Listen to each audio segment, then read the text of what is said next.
Hi, I'm Kyle the Iron Knight. Today on Talk Nerd TV, we're talking cosplay. And I brought probably one of the most knowledgeable people I know, Eric Hall. Hello. Thanks for coming on. My pleasure. So I got a few questions I want to ask you about involving your experience in cosplay. Sure.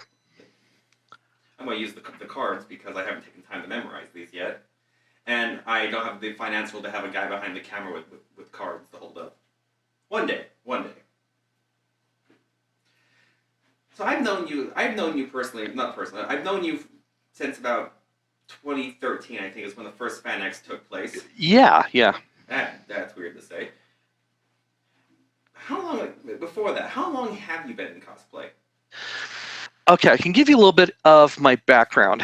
I grew up in the Seattle area, and my mom was really into community theater, and she would do plays with the Seattle Civic Light Opera. So I would come along and I would be town's child number 3. I was in Fiddler on the Roof, I was in Carousel, I was in a couple other productions. So I kind of grew up around costumes and accents and theatrical makeup and so forth. When I was in college, I started to do a few cosplays. I did a Green Lantern, and I have always loved Halloween. When I was about 10, I made a robot costume out of a big cardboard box, and I used dryer hose for the arms. I used a couple of those, uh, the clear containers that go around a toy that you put a quarter into at the supermarket and it Oh, pops out yeah. the chute. So I used a couple of those as eyes.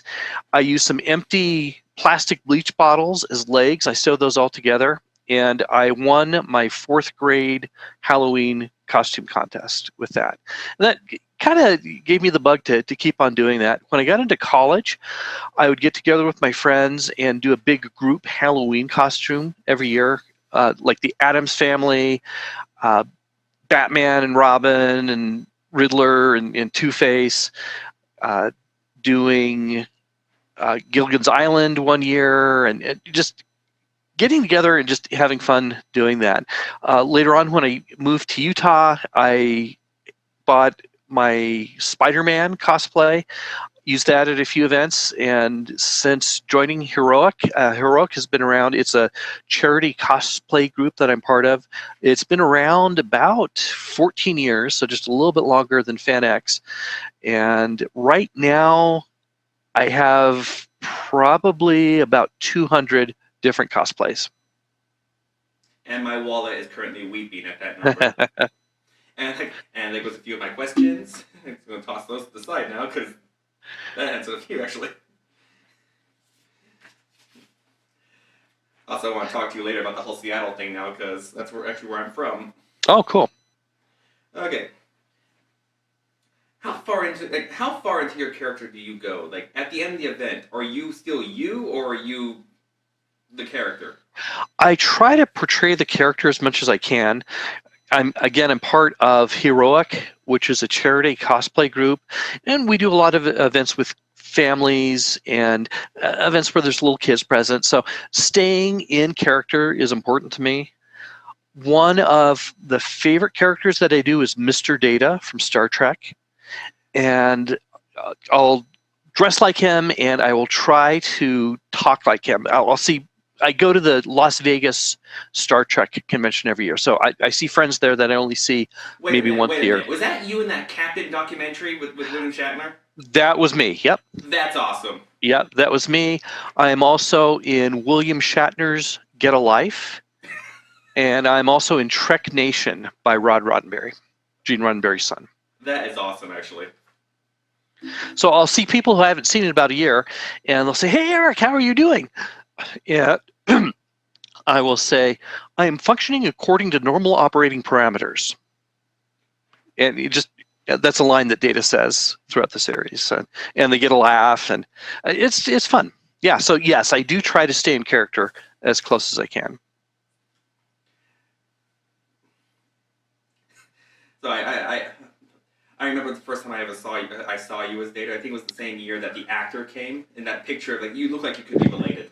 Yeah, yeah. Funny story about that. The way that they had the line set up at FanX, you'd be kind of out in the main area, and when it was your turn, you'd kind of go up, and there was kind of like a maze that you'd walk through to get there. You'd come around the corner, and you'd see the celebrity, you get a picture, and then you'd move out of the maze to get back out. He saw me, and he said, "You look wonderful. Thank you for making me look so good." So that was a fantastic compliment to get from Brent Spiner. I was part of a group who did a photo with Malfoy's dad. Uh-huh. I forget his name. Jason Isaacs. Thank you. I knew it was Jason's son. I almost said something else. Anyways, we walked in, and he had they just finished season 1 of Rebels. So and he was the Grand Inquisitor. Yeah. We walk in. One of us has a lightsaber, and he's just like, "Yeah, can I see that?" Yeah. And he just takes it. He's just, and the camera guy's, "Jason, sorry." He poses, takes the picture. You hear the click, and he's just like, and it's just like, "Jason, sorry." With every hobby or functionality of basically doing anything, everyone always has like a small pet peeve. Do you have one involving cosplay?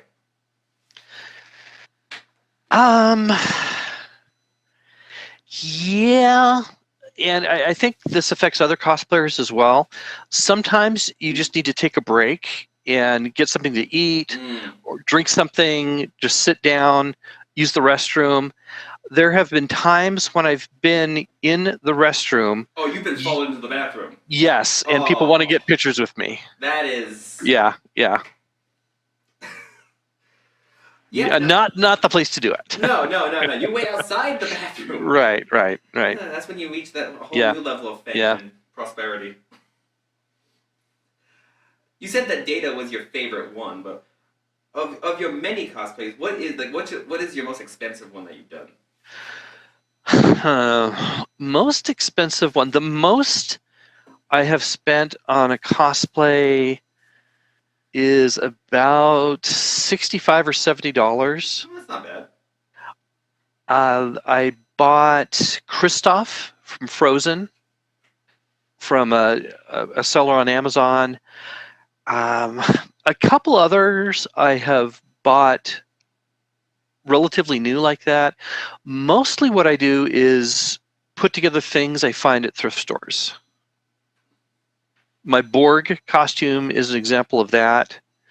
I've used suits I found at thrift stores. So the same suit that I use for Remus Lupin from Harry Potter is the same one I use as Mobius from the Loki series on Disney+. Just a brown suit, and then you add a few accessories to it, and you've got a cosplay.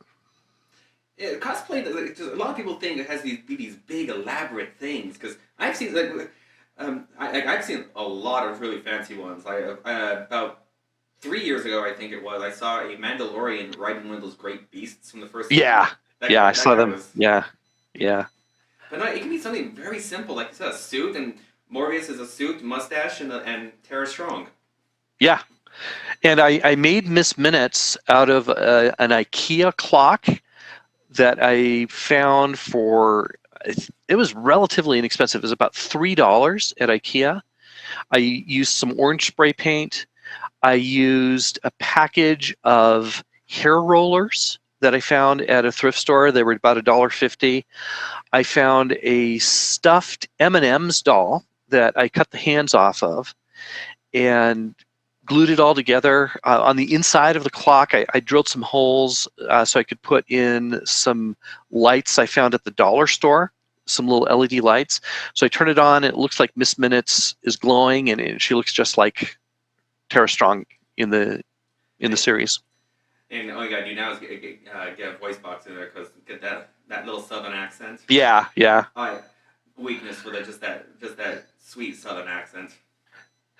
Tara Strong came to FanX a couple years ago, and I was dressed up as Mobius, and I got a picture with her, and then she took Miss Minutes and she signed the back of my Miss Minutes, so it's signed by Tara Strong, which is really cool. I have a friend of mine who was a huge Legend of Korra fan. So when Stephen Bloom showed up, who was the villain in the first season, she walked up to him, fully decked out Korra, and he was in the villain's voice, just the "Hello, Korra." Just she melted right there. It was amazing. I didn't have my camera that time because just embarrassing photos for later. That's great. Hey, why do you cosplay? I'm pretty Well, sure this answers the question from the first one with the all the plays and stuff. yeah, so I grew up in that environment of costumes and stage makeup and accents and acting and so forth. So it's really second nature to me. My first charity event, well, I won't say my first. One of my first charity events was a friend of my wife at the time had a friend whose child was suffering from cancer. And they were putting on a 5K race to help raise funds. And I had my Spider-Man cosplay, and his favorite character was Spider-Man. I ran the 5K race as Spider-Man, and the family was there with a video camera, and I recorded a message for him. He was too ill to be able to attend. And that really got me from, hey, it's Halloween, or hey, this is fun, to doing it for a purpose. And that's one of the reasons that I'm part of Heroic, the charity costuming group that I'm part of. It's to go and enrich and improve the lives of others, people who need it the most. We've done a lot of visits to places like the Ronald McDonald House. I've helped out with wish grantings for the Make-A-Wish Foundation. I've helped out with the Muscular Dystrophy Association. There have been a few times when we've done events for kids who are terminally ill, and they'll have like a Halloween in May or something like that to give the kids, one last chance at dressing up and having fun and other things like that. So really, my purpose for cosplay is to give back to the community. I would work with kids heroes, and there were times that I'm so happy I'm wearing a mask right now. Yeah.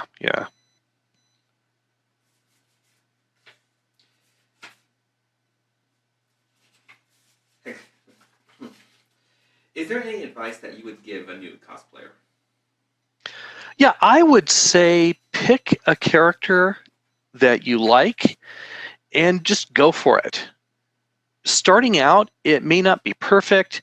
You will see other people, you look at Facebook or other social media, you see people from different parts of the country or around the world who do the same character. You may not have a lot of money to put into it, and that's fine. As long as you are doing it to the best of your ability, that's the most important thing. Don't let other people get you down because they don't think yours is as good as theirs. Well, Eric, thank you for your time on this episode, for coming on to Talk Nerdy. Absolutely. I'm glad to be here. Can you hear the clash of metal and might? The Iron Knight rides into the night with courage as his armor and honor his shield. He'll fight for justice, never